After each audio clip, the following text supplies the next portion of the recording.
Hello, welcome to the video. In this lesson, we're going to be looking at section 4.2, where we're going to be writing equations in point slope form. So what we have done up to this point is have looked at linear equations, and we've looked at so far two types of equations. All right, the one that we're most familiar with is the y is equal to mx plus b form. That is the slope-intercept, where we find a y-intercept, we take our slope, we get our 2 points, we get our line. Uh, Earlier on, we also looked at ax plus by is equal to c, which was standard form. All variables are on one side, all our constant values were on the other. And this one was where we tried to indicate our 2 points, which were both our x and y intercepts. So now the third one that we're going to look at is what is called point slope. So it's pretty much in the name. You need to identify a point on the line, and you need to identify the slope of that line. Once you have indicated both of those items, it will allow you to write an equation in point slope form. Now, there are essentially infinitely different types of ways to write a line in point slope form, because you could use this point here, you could use this point here, you could use this point here, you could use this point here to satisfy that formula. But this is what they're asking you to do. So if they give you a point, which in this case, they are giving us the point x1, y1. And that is, so let's say for instance, let's say it's looks like it's about, we'll call it 3 comma 1, we'll say. 3 comma 1 is here, and it looks like we have a slope of, let's say it goes up 5 and it goes to the right 3.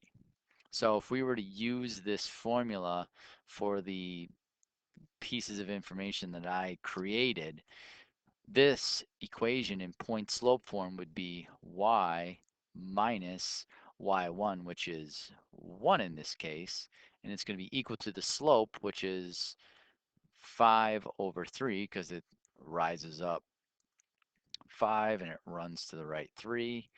And then it's going to be times it by the quantity of x minus 3. And that's how we would leave our equation. So let's take a look at some other examples using point slope form. So here, again, they want us to write the equation in point slope form that passes through this point and has this slope. So what I would advise you to do is this.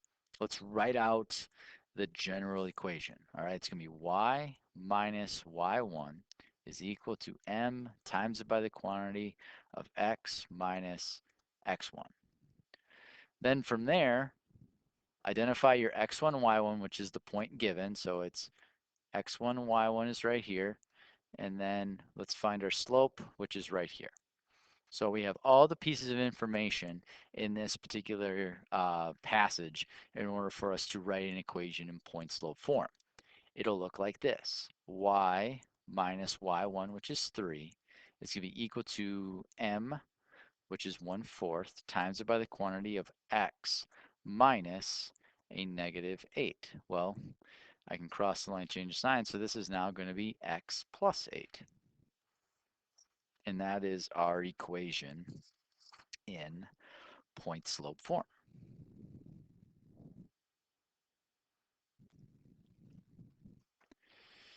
Here, it's asking you to write an equation in slope-intercept form of the line shown. Now, This one is unique from looking at a graph in section 4.1 where they don't give us the y-intercept.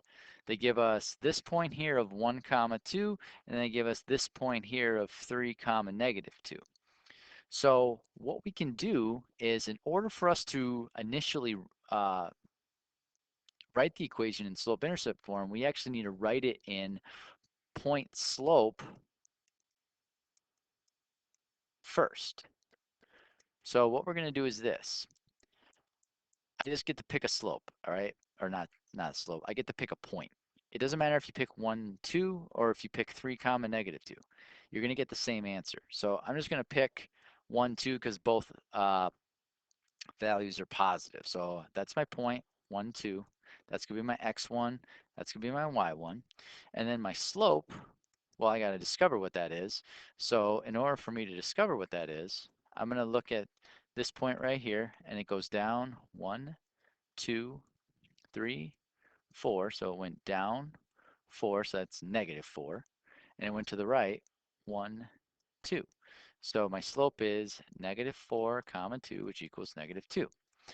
So to rewrite this in point slope form to start with, it's going to be y minus y1, which is 2, and it's going to be equal to the slope, which is negative 2, times it by the quantity of x minus 1. And for us to get it into slope-intercept form, I need to solve for y. So I'm going to distribute this negative 2, so I'm going to get y minus 2 is equal to negative 2x plus 2. I distribute here, and I distribute here. And then to get y by itself, I just have to add 2 to both sides, and I get y is equal to negative 2x plus 4. Now that would have worked if I would have chosen 3 comma negative 2 as well. Let me show you. So if I use 3 comma negative 2 as my point, so that's my new x1, y1, and I would to rewrite this in point slope form, it would look like y minus negative 2 is equal to still the same slope, negative 2 times by the quantity of x minus 3. So this is plus plus. I'm going to distribute here and here. So now I got y plus 2 is equal to negative 2x plus 6. And then finally I'm going to subtract 2 here.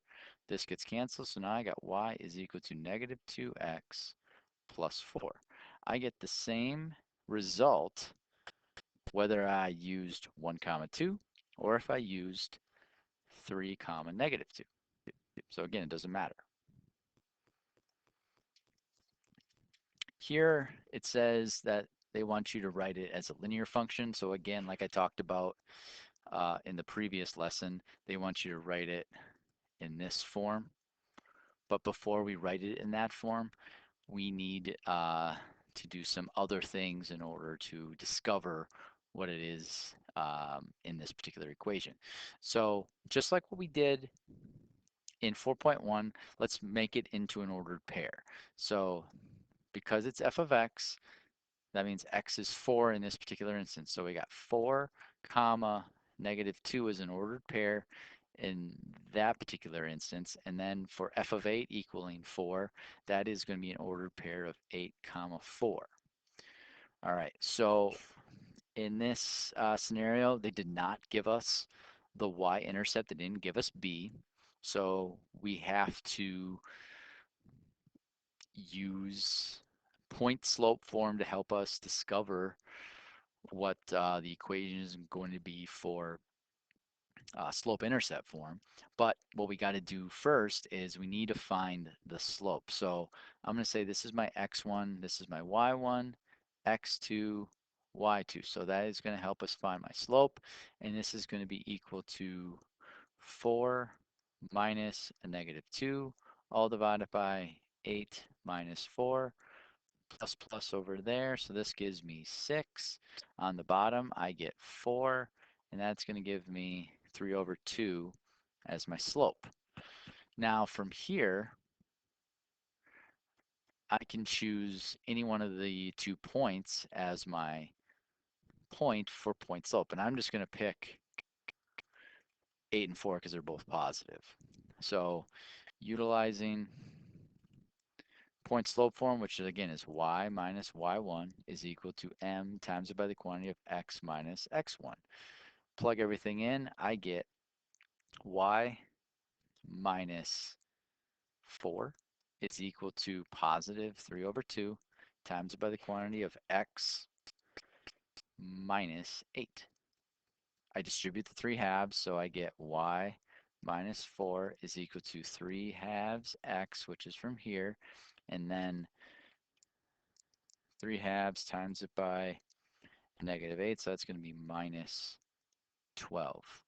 Finally, add 4 to both sides.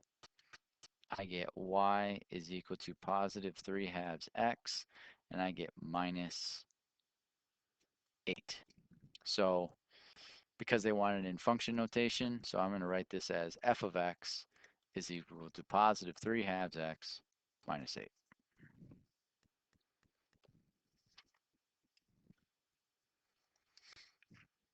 So finally here it says the student council is ordering customized foam hands to promote school spirit.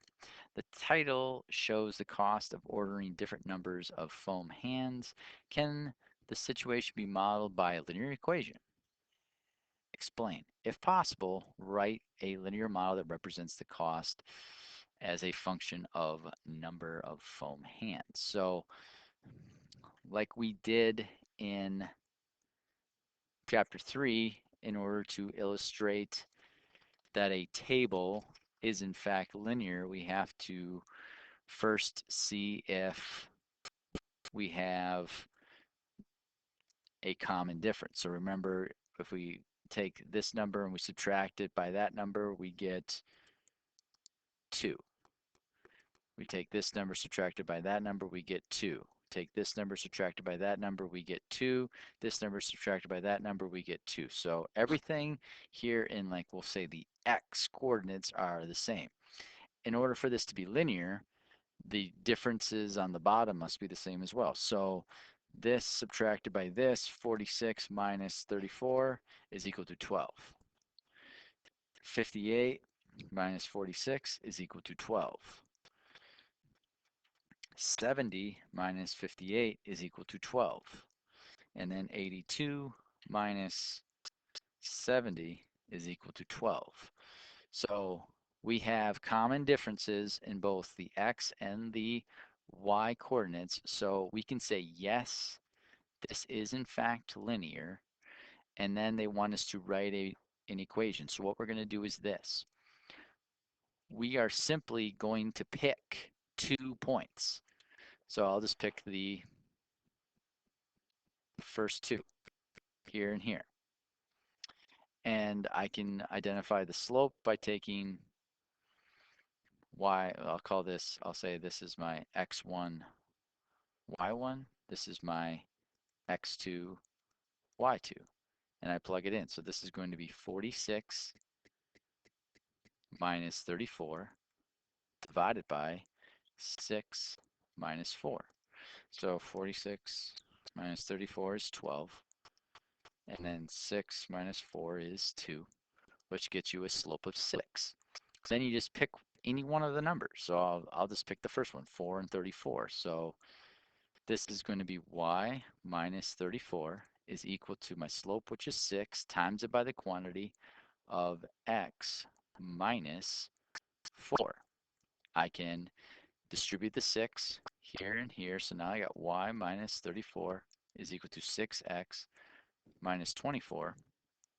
I add 34 to both sides, which gets me an equation of y is equal to 6x plus 10.